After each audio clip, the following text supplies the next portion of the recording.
جو لوگ اعتکاف کرنا چاہتے ہیں اللہ کے گھروں میں، تو وہ 20 رمضان یعنی مغرب کی نماز سے بہت پہلے یعنی افطار سے بہت پہلے ہی اعتکاف کی نیت سے مسجد میں داخل ہو جائیں، کیونکہ 20 رمضان کی افطار کا وقت ہو جائے گا تو اعتکاف کا وقت شروع ہو جائے گا۔ اب اس کے بعد جو آنے والا ہوگا، مغرب کے بعد اگر اعتکاف کی نیت سے آیا تو اس کا اعتکاف وہ سنت اعتکاف نہیں مانا جائے گا، نفلی اعتکاف مانا جائے گا۔ اگر سنت موقدہ اعتکاف جو سرکار نے کیا ہے وہ اعتکاف کرنا ہے تو 20 رمضان کی مغرب سے پہلے آپ کو مسجد میں داخل ہو جانا، پھر رمضان کی عید کا چاند دیکھ کر کے مسجد سے اعتکاف سے باہر نکلنا، جب تک نہیں نکلنا۔ تو یہ مسئلہ تھا۔ اور اپنے ساتھ آپ کھلونے مت لائیے۔ اگر اعتکاف کے لیے نوجوان بچے آ رہے ہیں، ایک سب سے بڑا کھلونا آج کل سیل فون ہو گیا ہے۔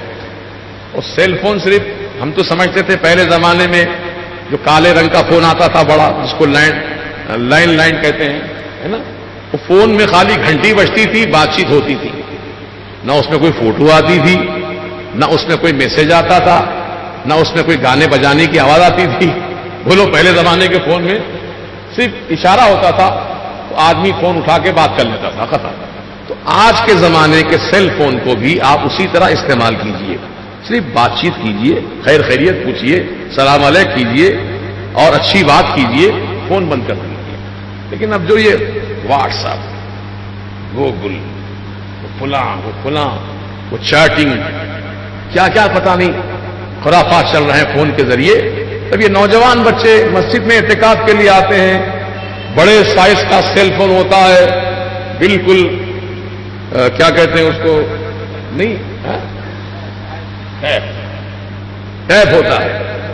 اب بیٹھتے ہیں، دونوں ہاتھ چلتے رہتے ہیں، یہ گیم ختم ہوا، وہ گیم شروع ہوا، وہ گیم ختم ہوا، یہ گیم شروع ہوا۔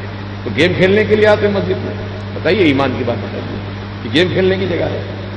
یہ گراؤنڈ ہے؟ یہ مسجد ہے، اللہ کا گھر۔ ادب کرو، یہی میں نے بتایا نا، ادب بہت بڑی چیز ہے۔ جس کے دل میں اللہ کے گھر کا ادب ہے وہ یہ خرافات سے محفوظ رہتا ہے۔ ارے دنیا کی بات بھی نہیں کرتا مسجد میں اللہ کا بندہ، اللہ کا احترام کرنے والا، اللہ گھر کا احترام کرنے والا، کیونکہ سرکار نے فرمایا مسجد میں جو مسلمان دنیا کی بات کیا، دنیا کی بات اچھی بات ہے لیکن دنیا کی بات ہے تو 40 سال کی عبادت کا ثواب ختم کر دیا جائے۔ کمائے کتنے اب گنوائے کتنے، ہے نا؟ تو اس لیے بھائی ادب بہت بڑی چیز ہے۔ مسجد میں آؤ، اللہ اللہ کرو، قرآن پڑھو، حدیث پڑھو، درود و سلام پڑھو، کوئی دینی کتاب کا مطالعہ کرو، مسئلے مسائل سے واقفیت حاصل کرو، یہ کام کرو، انشاءاللہ اس سے فائدے ہیں۔ اللہ پاک توفیق۔ آپ سن رہے ہیں یوٹیوب رضوی چینل لوہردگا۔ ہمارے یہاں عید الفطر کی نماز میں امام صاحب نے پہلی رکعت میں ثنا کے بعد زائد تکبیر کی جگہ قرات شروع کر دی تھی۔ پھر پیچھے سے کسی نے ان کو لقمہ دیا تو انہوں نے قرات روک کر پہلے زائد تکبیر ادا کی، پھر اس کے بعد قرات کی اور 2 رکعت ادا کی اور آخر میں سجدے سہو بھی کیا۔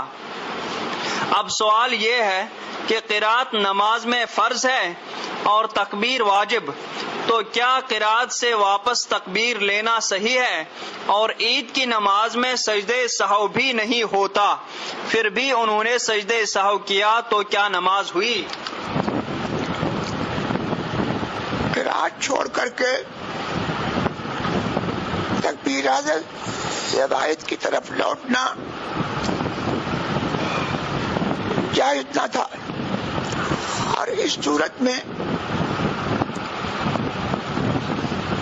لقمہ بے محل ہے، اور جب بے محل لقمہ دیا جائے گا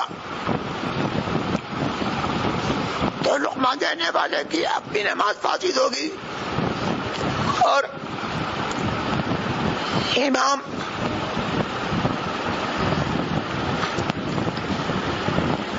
اگر اس کا لقمہ لے تو اس کی نماز فاسد ہو جائے گی۔ اگر امام صاحب نے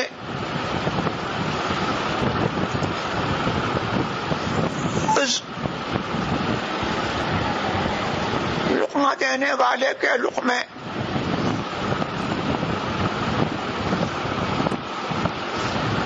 جیسے ہی اس نے لقمہ دیا، انہوں نے بے سوچے سمجھے اس کا لقمہ لیا۔ اس صورت میں امام صاحب کی نماز گئی اور سب کی نماز گئی۔ اور اگر انہوں نے کچھ دیر تفکر کیا اور یہ سوچا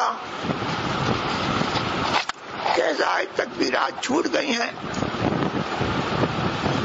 مسئلہ نہ جاننے کی بنا پر وہ قرات چھوڑ کر کے زائد تکبیرات کی طرف لوٹے،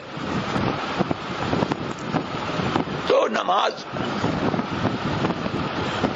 ہو گئی، بشرطے کہ زائد تکبیرات کے بعد بقدرے فرض قرات کر لی ہو۔ عید کی نماز میں سجدے سہو کرنا یہ تو ہو گیا بچہ۔